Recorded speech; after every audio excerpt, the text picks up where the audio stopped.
Bossing, sugod na ta sa pinakainit nga highlights.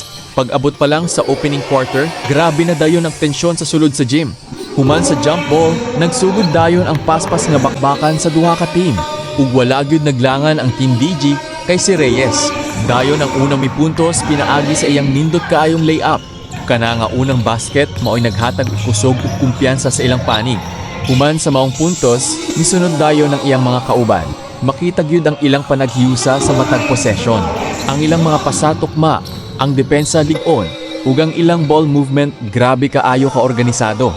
Dili sila nagdinaugay og solo play, kundili nagtinabangay aron makapangita og open shot ug siguradong puntos.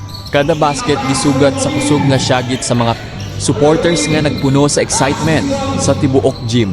Apan wala usab nagpada ang ilang kontra. Bossing Colados ang misugod sa pagpanguna sa ilang opensa.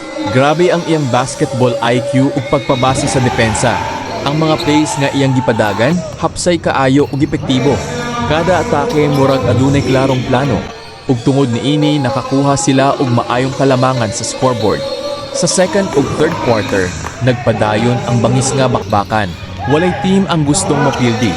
Mao nga matag rebound, matag loose ball, ug matag possession ilang gipaninguhaan.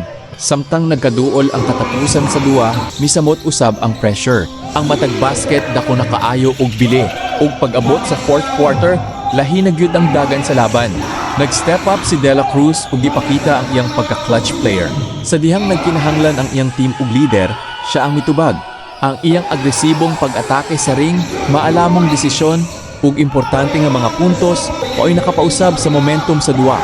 Nisaka pag-usab ang moral sa Team DG. Mas nigahi ang ilang depensa, mas paspas ang ilang opensa, ug mas league on ang ilang teamwork.